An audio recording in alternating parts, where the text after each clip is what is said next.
welcome or welcome back to Mindbody Medicine for chronic pain.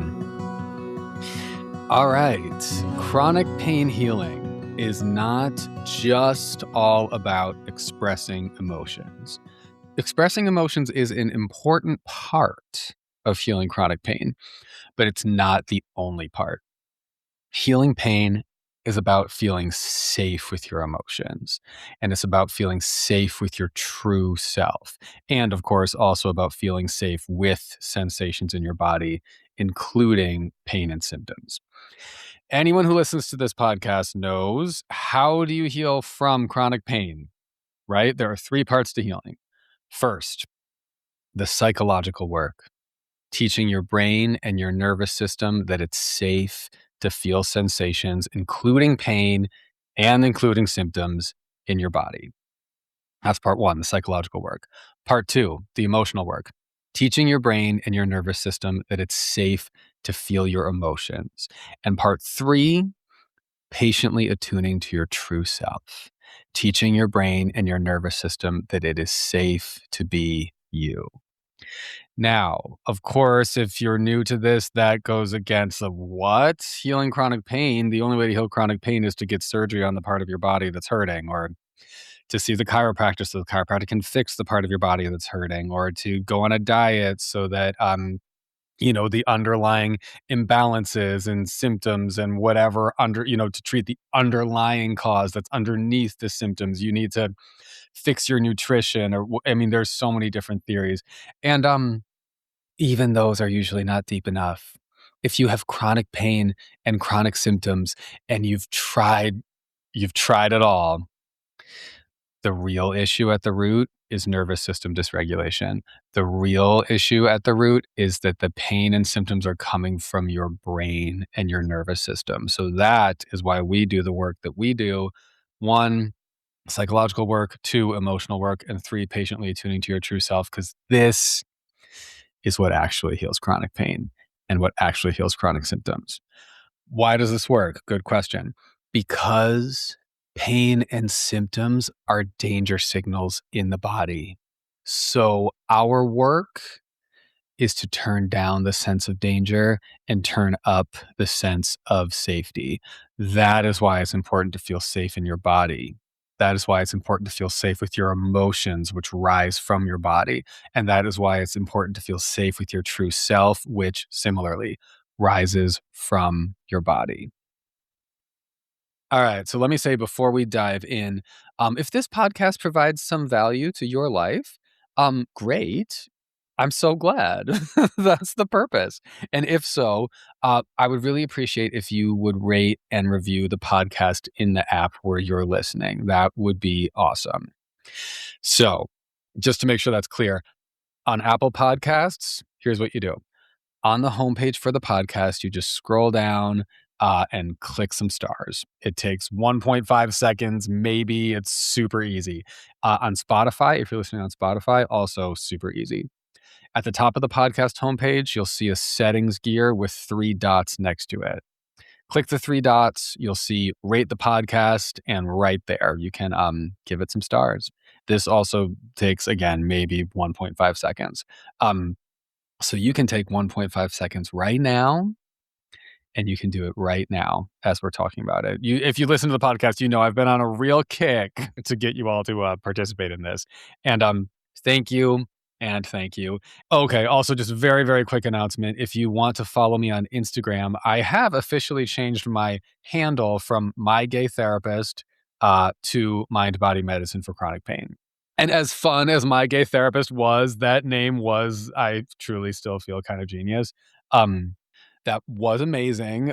But I hear that it's even more amazing to have the same branding across all platforms. So, folks, we're committing to Mindbody Medicine for chronic pain. And if you want to follow me on Instagram, I am there at Mindbody Medicine for chronic pain. I would love to see you there. And the link is in the show notes.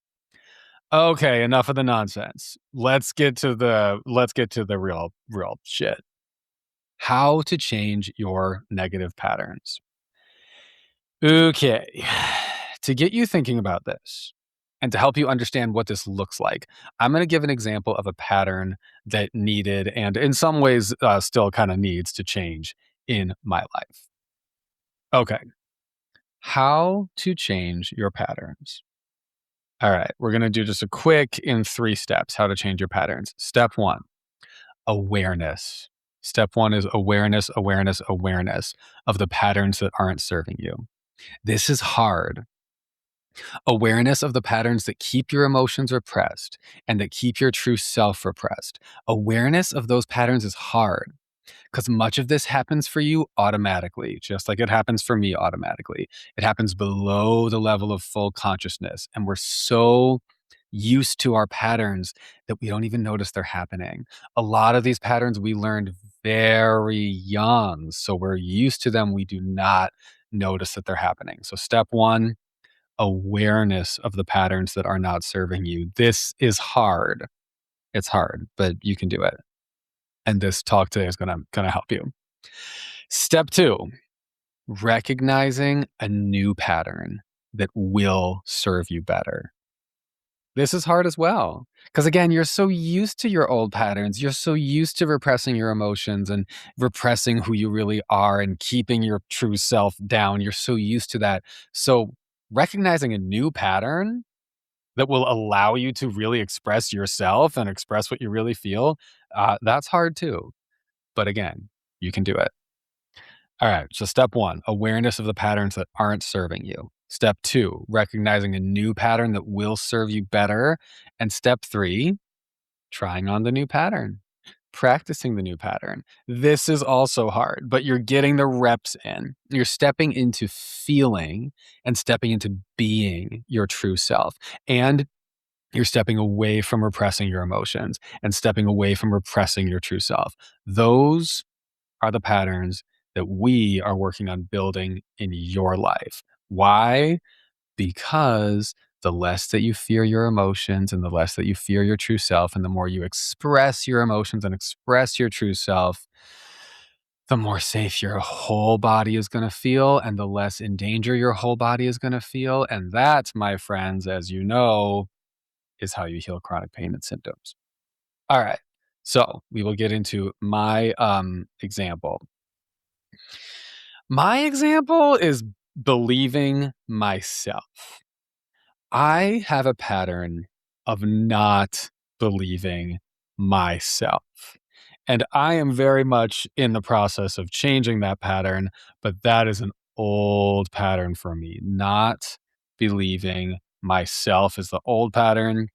And so, very simply, believing myself is going to be the new pattern. So that's going to be my example. So we will get into that. Um, Sometimes I listen back to these episodes after I record them, and I'm like, dude, like, I'll just feel very like emotionally raw and vulnerable. Like I just said all that and like put all that stuff about myself like out there, and like honestly, sometimes when I listen back to these episodes, I feel like honestly, like as though this podcast is like a 90s or early 2000s teenage blog or like teenage live journal where I just like spill everything. But this podcast just like comes with a like an adult professional veneer. But sometimes I'm like, deep down, is this just like a, a teen's live journal? Did you all do those in like the 90s and 2000s for people who are like around my age, late 30s folks? Were you exposed to that, or did you do that? I never did anything like that as a teen. That was not my life. But truly, when I listen to some of these podcast episodes that I do now, I do feel like, I second guess myself after I talk about my own emotions, and I feel like, like I'm presenting myself as an out of control teenager on the internet. And then I'm saying also in the podcast, I'm like, but I'm also in my late 30s and I'm a therapist. So yeah, like you can trust me. And I'm like, good Lord. Good Lord. Um, but this is very relevant. I'm saying this out loud because this is very relevant. In our society, we're taught to put our best foot forward. And we're taught that the best foot is not your deep emotions. And we're taught that emotions are bad or silly or ridiculous and immature. And we're taught that being a professional means you don't have emotions. And being an adult in many cases means you don't have emotions. But that isn't true. That isn't true. That is a lie.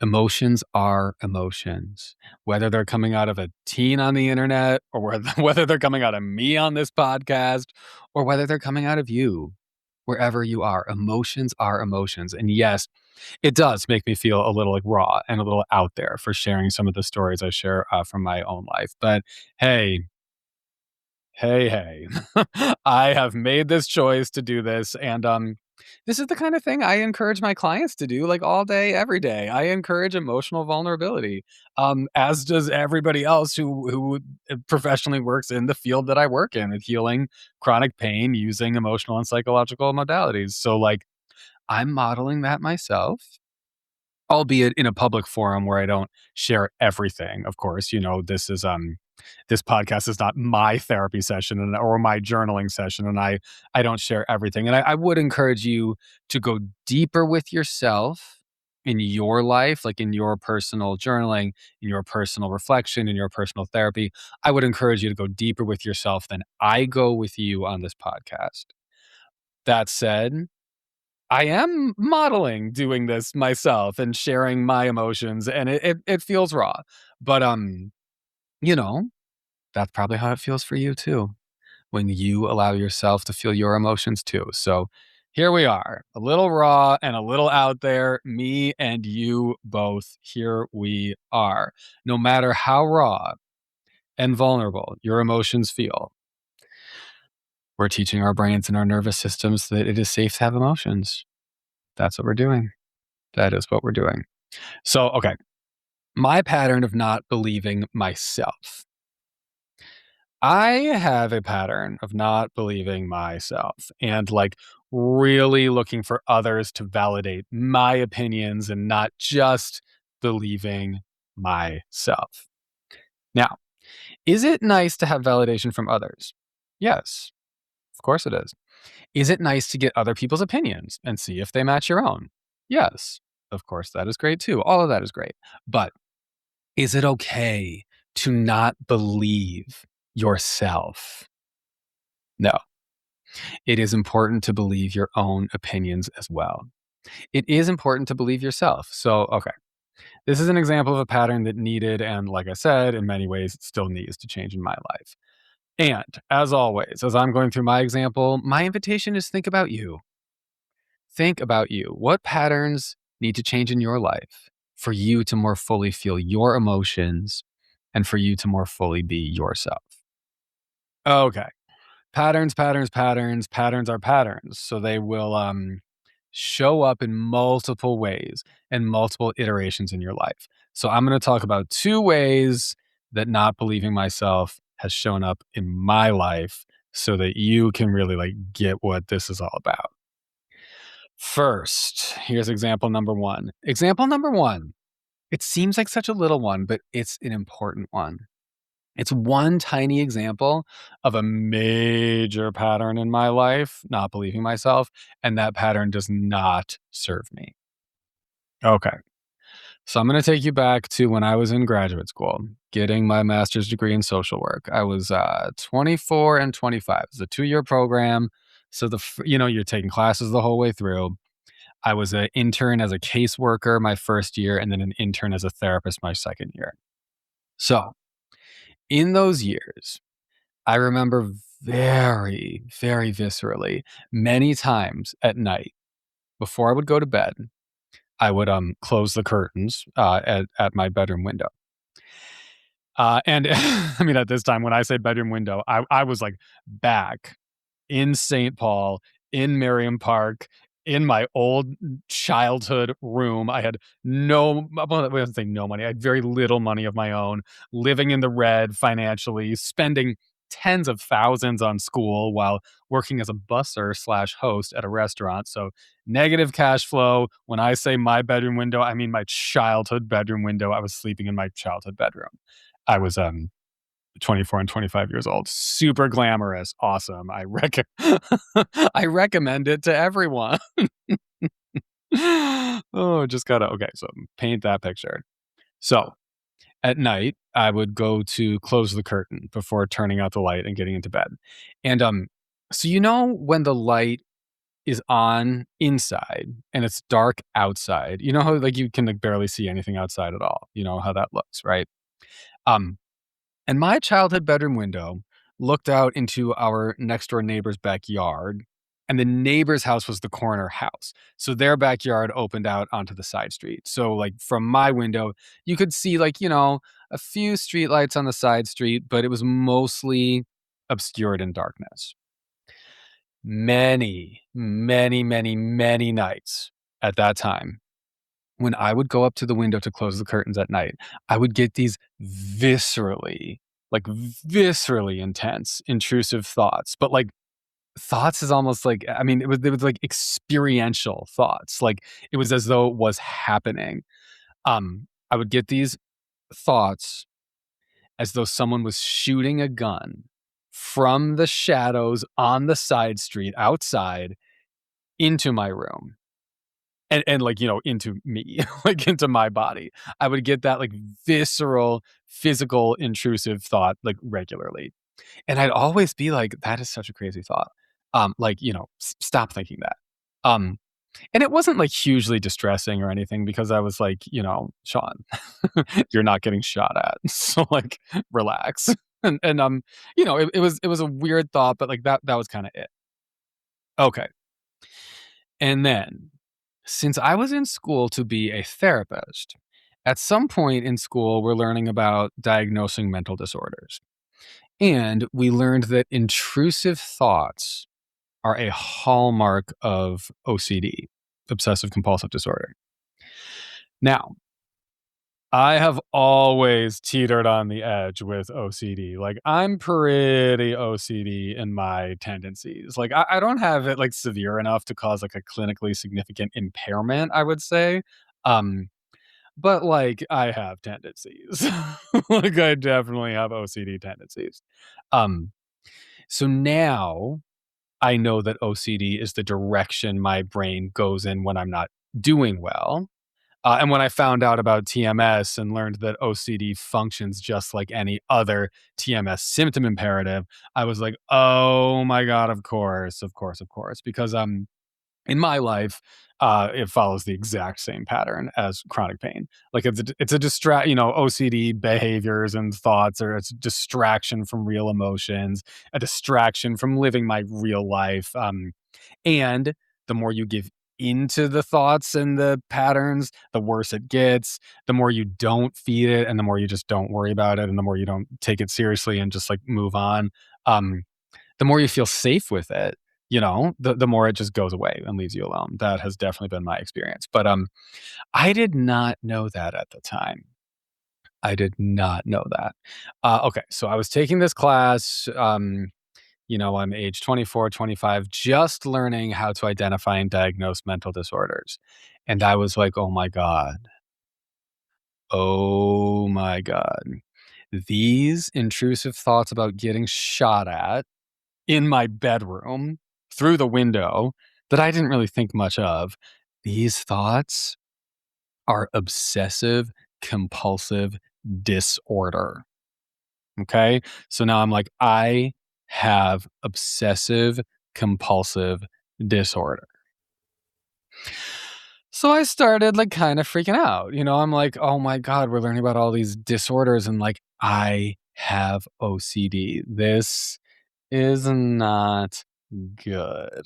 And I'm like, "I'm having OCD symptoms regularly. This is not good." And this really made me, like, fear the intrusive thoughts in a way that I had not feared them before.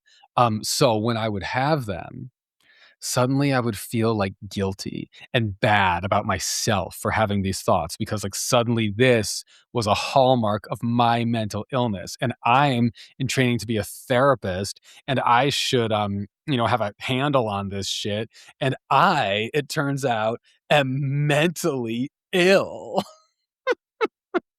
I can like look back on this and like laugh because it's so silly. Um, and I was being socialized into such a stupid, medicalized, disease-focused model for understanding the human brain and understanding, the functions and the dysfunctions, I put that in quotation marks, but the functions and dysfunctions of the human brain. I was just being socialized into such a limited, medicalized, disease-based model. Um, and it terrified me. Like, it freaked me the fuck out. Um, and now I know more, and surely hopefully this I'm able to share what I have learned with you so that you know more too, and you don't have to freak out about this stuff either, because that does not serve you. It did not serve me, and it will not serve you, and it doesn't serve anyone. But I went down a spiral of feeling bad about myself because I thought of myself as having these stigmatized thoughts, and I'm like, I am crazy. Now I'm older and wiser. It's fine. And this may not seem super clear on the face of it, but this is why awareness is the first step of changing patterns, awareness of patterns that aren't serving you. This is part of my pattern of not believing myself. Okay. So what's the first step to changing a pattern? Step 1, awareness of the patterns that aren't serving you. This is hard. This, me thinking I have a disease, I am crazy. This was me not believing myself. What was really going on? I was stressed. I was overwhelmed. I was very emotionally repressed. I was sick of living under my parents' roof yet again, back at square one, stuck, stagnant. The thing is, I didn't know how to listen to myself. I didn't know how to interpret these symptoms, symptoms being the intrusive thoughts about getting shot at through my window. I didn't know that these thoughts could be interpreted as a sign of stress, as a danger signal. They could be interpreted as a sign that I was not doing well mentally. And a sign that my emotions and my true self needed attention and needed tending to. Truly, I was being brainwashed, and I think brainwashed is an appropriate term to use. Like I said, I was being brainwashed in a medicalized, diagnosis-focused version of mental health treatment that like applies to some mental health disorders. We don't want to negate that. Many cases of psychosis or some cases of bipolar disorder. Seeing those in a medicalized, diagnosis-focused way will really help you get the medicalized, diagnosis-focused treatment that you need. So, we don't want to pretend that that's not real for some cases, because that is. But that medicalized and disease-focused view of mental health does not apply to everything, and it did not apply to me. These intrusive thoughts, could you call it a mental illness? Could you call me crazy? Yeah, for sure. You could for sure say that. Like, you could for sure say that. Um, and where does that get you? Does that model offer a solution? For me, it really did not. And it does for some. Awesome. More power to you. Love that for you. Um, it doesn't for me, and it doesn't for cases of TMS. And at that time, I just think I was not listening to myself. I was not believing myself. I was fearing that I was mentally ill rather than truly believing oh, something's off in my life. And I can trust that if my brain is having weird thoughts, that something weird is going on. If my brain is having danger thoughts, then on some level, something dangerous is going on. That was not a language that I spoke with myself really at all at that time. That believing myself. And at that time, when I was in grad school, yes, I was very stressed. Not only did I feel stagnant as hell, living in my childhood home, I was stressed, very stressed about, can I even be a therapist? I was very stressed about that. This is an intimidating career. Going into being a therapist, at least for me, and it is for a lot of people, it's an intimidating career because most of the work happens like behind closed doors. You don't see it. You barely know what's going on. There's a lot of like, as a therapist, don't say this. And as a therapist, don't say that. And as a therapist, I would never say this. I got a lot of messages like that in school. So I was like, well, what are you supposed to say? Like, what are you supposed to do? This is scary. Like, I found it truly scary. And I really wanted to do it. Like, I was very motivated and excited by it, but I found it very, very scary and intimidating. Um, I forget if I have shared this on the podcast before, but I was at that time, when I was in school to be a therapist in those early days, I was so afraid that I would never pass as a passable therapist. Like, I was so afraid of that. At I can remember being on a bike at, like, a specific intersection in St. Paul, waiting for the light to change. I can remember being on a bike and literally saying to myself, I was biking home from my, internship. I remember saying to myself, like, bargaining with myself, like, I don't even need to be a good therapist. Like, I don't even need that. I would literally just settle for passing as a therapist. Like, once I start seeing clients, I pray that a client even once just comes into a therapy session with me, has a therapy session with me, and comes out of the session believing that it was a therapy session. And like believing that I am a therapist. Like, literally, I was like, you know, negotiating, sort of begging with God and with the universe. Like, that is all I ask for from this career. That is all I ask for. Like, I was that unsure of myself at that time. Like, I was that stressed out about having this career that, like, that was where I was at, mindset wise. Thankfully, I have progressed in my professional confidence since then. Thankfully. I mean, now I'm a therapist every day, and it is real. I am really a therapist. People really believe that I'm a therapist, and I believe myself that I'm a therapist. Thankfully, we are past that. But anyway, I'm sharing all this to say, at the time, I was stressed as fuck. Okay, stressed as fuck, and I did not see these thoughts of me getting shot at the window as part of a pattern that needed to change. I saw them as proof that I was mentally ill, and being mentally ill was bad, and being mentally ill was stigmatized, and I was embarrassed and ashamed of that, and I should have my shit more in order than that. But the truth, the truth is that these thoughts were like any TMS or neuroplastic symptom imperative. They were coming into my consciousness and coming into my experience because I was experiencing emotional and psychological issues that needed to be dealt with. I was repressing emotional issues that needed to be dealt with. And it was a danger signal. I was just feeling like I was in danger. Um, Interpreting the language of that fear becomes important. Believing myself doesn't mean like believing the exact thing that I'm afraid of, but it means believing that if I'm afraid, that means something. I wouldn't just be feeling that because I'm insane, because I'm wrong. I'm believing that and feeling that because I'm right. Now, luckily, that symptom imperative never spun out of control, thankfully. But I'm thinking like it really could have, because I had very minimal skills around managing that. So, I somehow got lucky that symptom imperative, like OCD, intrusive thoughts, never spun out of control.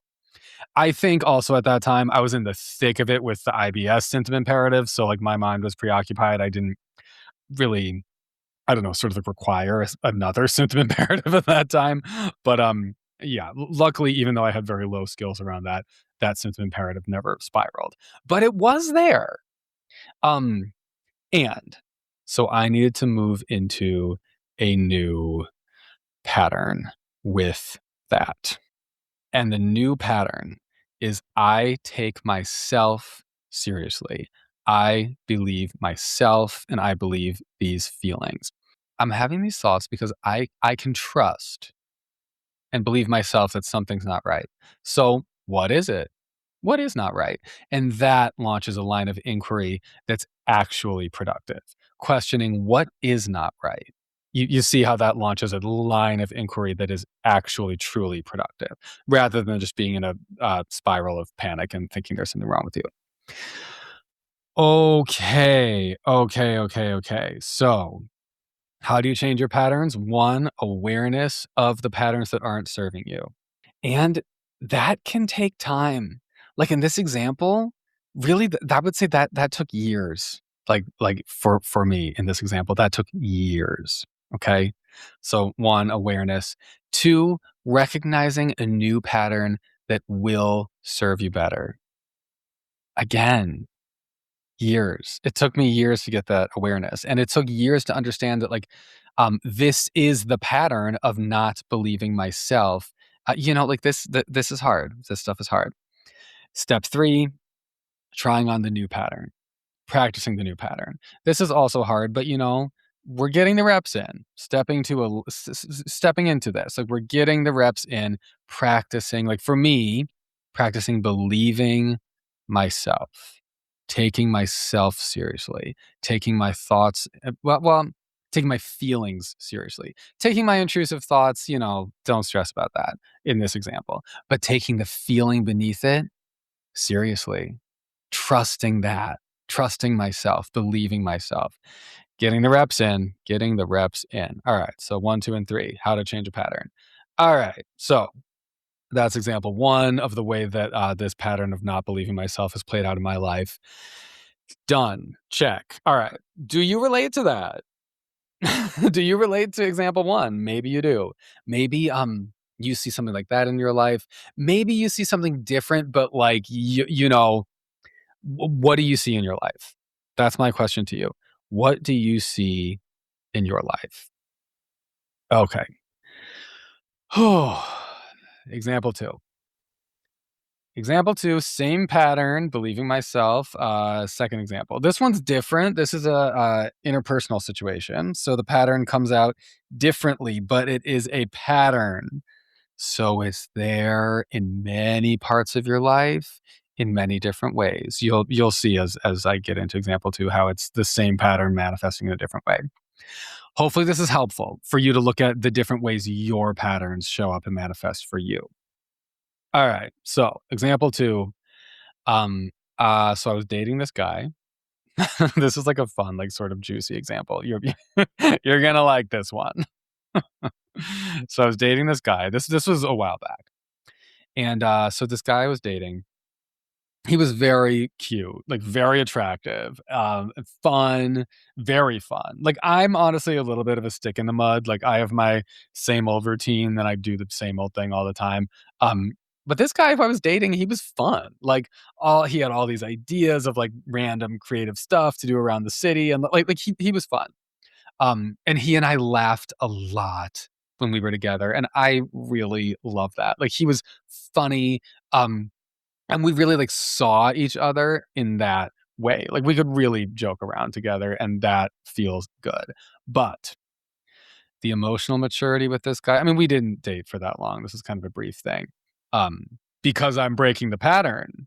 Okay, we'll get to that. But I will just say the emotional maturity and the emotional connection was not really there with this guy. So I will tell you about that as part of me changing my pattern of not believing in myself. So this guy and I, we had a little fight, and okay, sure, happens. So we deal with the fight, and we're in a restaurant. It's nighttime. We're at a table for 2. It was a booth actually, so we even have like a bunch of room to spread out, which is not a given at some of these restaurants in New York are so fucking tiny. It's like unreal. But we had a nice booth for just the 2 of us, space, low lighting. It was cute. It was cute. It was very nice.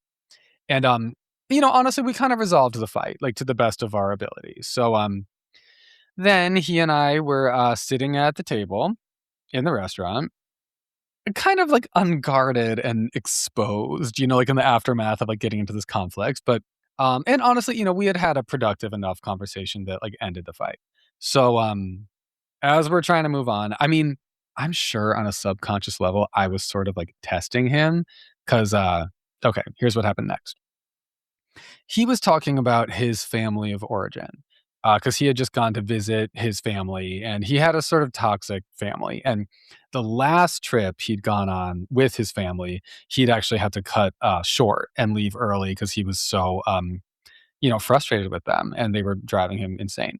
So, he had just gotten back from another visit to see them, and this one he didn't cut short and leave early, but it was still like, a less than ideal situation. He was annoyed and frustrated with them, and he was talking about his family now, at this restaurant to me. And I'm dating him, and I really liked him. He was great. So I'm like, like, "Dude, yeah, like, wow, they're nuts. They're wrong. You're right." Like, I was on his side, you know? And I really was. Like, I really authentically was on his side. I mean, because you know like that feeling when someone tells you a story about like some drama they're in, and the person who's telling you the story, like, they're so clearly, like, in your eyes, they're so clearly in the wrong. And then they're like, can you believe this happened to me? I've definitely been in that position where I'm kind of like, oh wow, that's awful. Yeah, but, like, I can sort of see though, where this person who you're saying wronged you, I can sort of see where they might be coming from, like, I mean, like, do you think maybe someday, maybe you can forgive them or something like that? Because like, I can see a world wherein this can be okay, you know? And that's my, like, goodest people pleasing, but still trying to be authentic way of saying, "Dude, I honestly think you're the problem, not them." I've definitely had conversations, like that.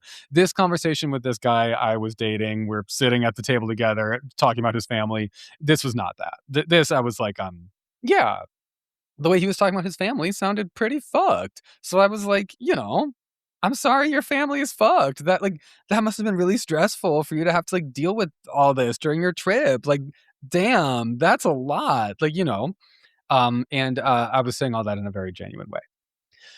So, yeah, anyway, he got all that out, and then I ended up saying, some things about my life to, join in the conversation and share my experiences and level with him, etcetera. And, I shared with him something about my life that I, actually am not gonna share on this podcast because, I talk about boundaries and how it is certainly, like I said at the top, it's nice for all of us to be open and honest with each other. It is nice to share your emotions and be raw and vulnerable. That is what we're doing here. That's a good thing. And it's also nice to have boundaries. It is also a good thing to have boundaries. You don't need to share everything with everyone. So I told I told him something about my life that, like I said, is not something that I'm going to share on the podcast. And this is where I say I was probably sort of testing him on some level because I told him something a little vulnerable. Not much more vulnerable than the stuff he was sharing with me about his like very difficult relationship with his family. Um, and okay, his response to me after I had been all like, "Yeah, I'm sorry to hear this about your family, like, you must have been so stressed dealing with them, and, this sucks for you, and damn, wow." Like, after I'd given him that empathy, um, when I told him something about my life, the energy at the table changed very quickly, and he was like, "Oh, right. So you're one of those young people who believes in trauma." Mind you, this guy was precisely 2 years older than me, and I'm suddenly one of those young people, but okay. He says, "So you believe, like, your past wounds gave you the problems you have today, and you blame your past for your problems, and you blame other people for your problems." And he was like, "See, I personally forgive and forget. I don't hold on I let go. That has made me the person I am today, and, people honestly should be more like me.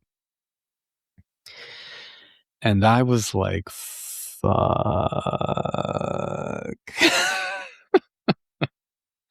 And I hadn't been with this guy for that long, and I'd felt, emotional misattunements with him before, but, this was, like, the first, like, really big one. Now, okay, let's just do the math on this one, because sometimes it's nice and simplifying to take, complex emotional processes and just make them into simple math equations. I know some people will be like, "You can't simplify these things," but sometimes, honestly, I say you can. So, okay, here's the math problem. 1, he shared vulnerable information with me. 2, I listened. I took his side. I was supportive.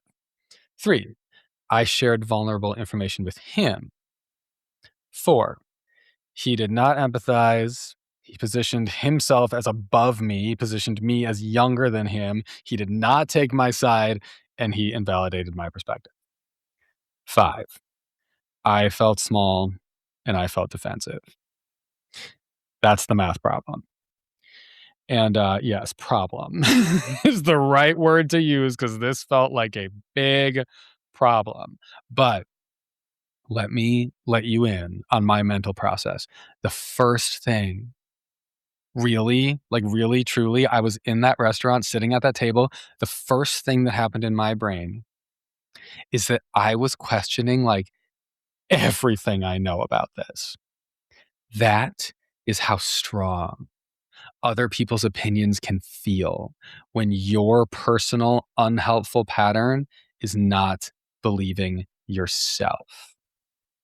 And look, especially when, this was someone I was dating and someone who I liked, like someone who I was starting to trust and had let in. So internally, I really truly my first reaction truly was like, wait, trauma really does have an impact, right? Like I'm not making that up, right? And just because I'm a therapist and like spend my time doing this stuff and like thinking about this stuff and working on it with clients, like, is my field like totally off base? Now, the answer to that is no. Folks, unfortunately, trauma is real.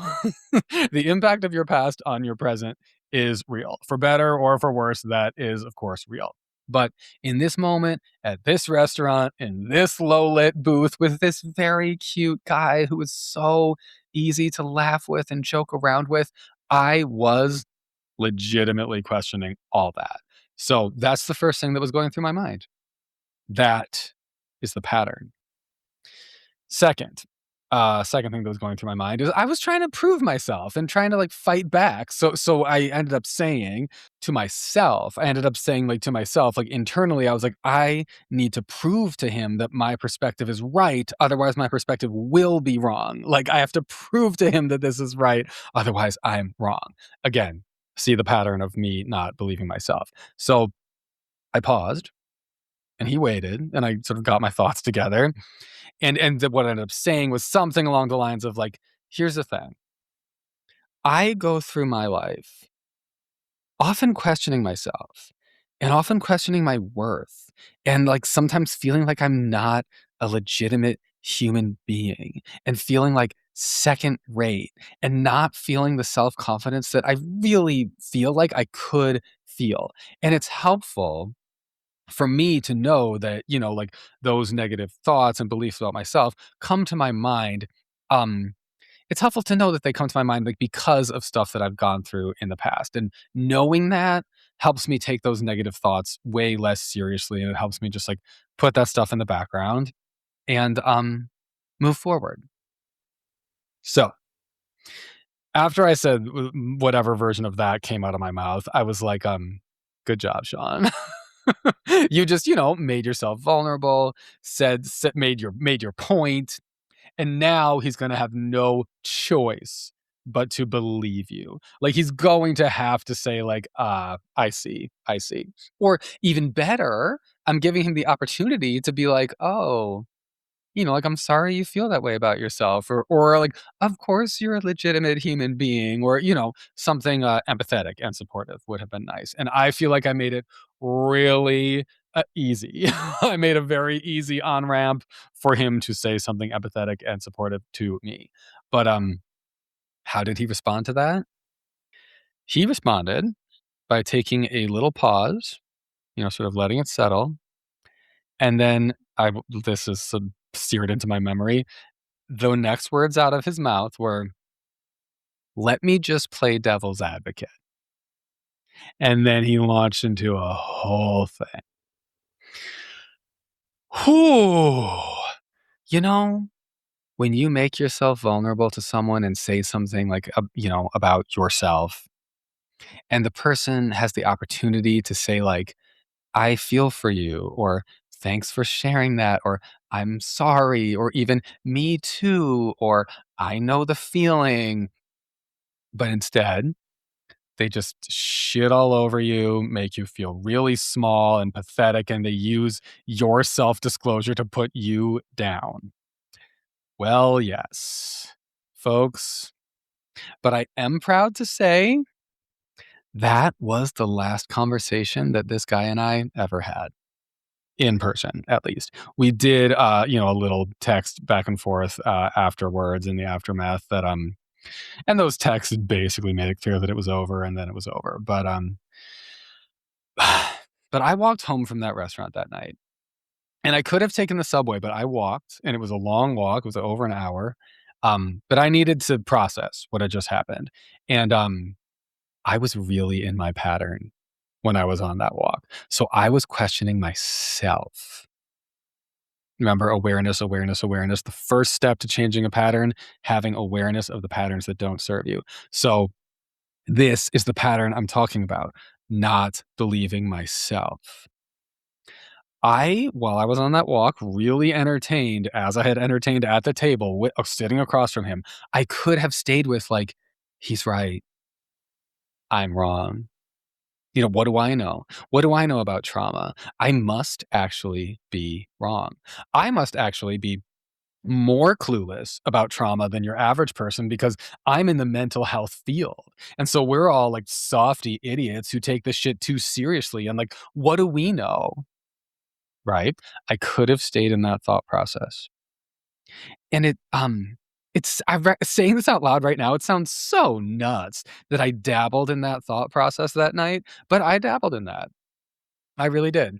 And I could have gotten caught in that, that he's right, I'm wrong, I don't believe myself. But instead, I was working it out in my head. I listened to my true self and I felt into it. And, I also ran it past some friends like later on to get other takes. And I decided, actually, you know what? He's wrong. I'm right. Not only is there a plethora of psychological research that backs up the notion that one's, past life experiences impact one's present thoughts, feelings, and behaviors. That is a established, known fact. There is that. Um, but there's also me. I know that. I know that's true in my heart. I know that's true in my body. I can believe me. So, yeah, I'm right.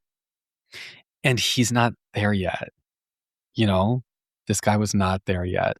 And that can be really hard for me because I'm not usually one to feel good about, like, putting others down in that sort of way, like, to say, like, "I'm further along than he is, and he doesn't get what I get." Like, I find that logic kind of, like, blah, like, I find that off-putting, and, like, I know a lot of people who, do a lot of putting others down, and it is very clearly motivated by their own shame, and so I'm just kinda like, I find that kind of a yuck, so I tend to stay out of that as best as I can, but, hey, this was a real situation where I know I was right.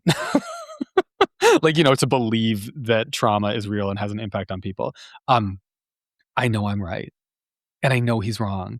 To suggest that it's, like, silly to, quote, unquote, "believe that one's past impacts one's present," like, I know that's wrong. I just know that. And I'm sure this is another really hard part of this. This is a real kicker. I'm sure if he was on this podcast telling the story, or even if you say he was with a group of his friends and he's telling the story, I'm sure if you heard the story from him, he would be saying like, oh man, this guy I dated, his name was Sean. Our final conversation was so cringe. He was so like playing the victim and shit and feeling sorry for himself. And he wanted me to feel sorry for him. And I bet that is his narrative. And if that is his narrative, it is not mine. I do not have to believe that narrative, even if it is truly the way he sees it. I can believe myself. Okay. Wow. And even though I lost a cute, sexy man who I could really laugh with and we had fun together, like I lost him that night. Even though I did lose him that night, I was also breaking a very important pattern. And I mean, you know how it is. He was just showing me who he was. If I did not lose him that night, I would have lost him another time because my educated guess is that that behavior has got to be a pattern for him too. So, moving on from unhelpful patterns, this is me moving on from my unhelpful pattern. For you, how do you change your patterns? 1, awareness of the patterns that aren't serving you. 2, recognizing a new pattern that will serve you better. And 3, trying on the new pattern, practicing the new pattern. All of these steps are hard, but you got this. And do you see how in example number 2, like I was much quicker to trust myself and believe myself? Like example number 2 went way better than example number 1. That is because example number 2 happened much more recently. And example number 2, that situation happened after I started doing mind body work. Yes, that is what mind body work has given me. And that is such a profound gift. Example 2 didn't take years. This time, I was much wiser. I understood much more quickly. This mind body stuff, like this is the stuff. The stuff that you and I are doing is profound. And I am so glad that we are doing it. Okay. Happy trails to you as you look at your patterns, and as you become more aware of your patterns that cause you to repress your emotions and cause you to repress your true self.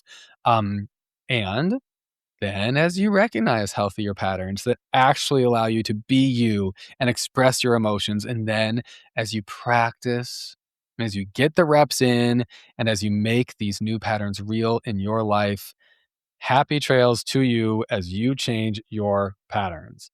Boom. Okay. This was fun. You're the best. And I will talk to you again soon.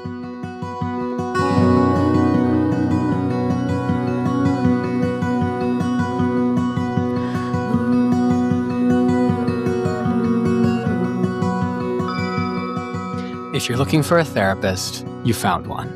And you can decide. Does my vibe resonate with you? Therapy is an opportunity. Therapy is an opportunity to tune into you, to learn to feel more comfortable being yourself, to feel more comfortable with your emotions, and to feel more comfortable existing in the world in your body. Do you have difficulties in your life? Maybe it's chronic pain, maybe it's something else. Maybe you want to become a person who likes yourself. Do you want a therapist to help you? And would you like me to get to know you and to help you? That is actually an option. You can find me at SeanHershey.com or MindbodyMedicineForChronicPain.com. Both go to the same place, and if you're looking for me, I'd welcome a message from you. SeanHershey.com, MindbodyMedicineForChronicPain.com. and you can request a free consultation.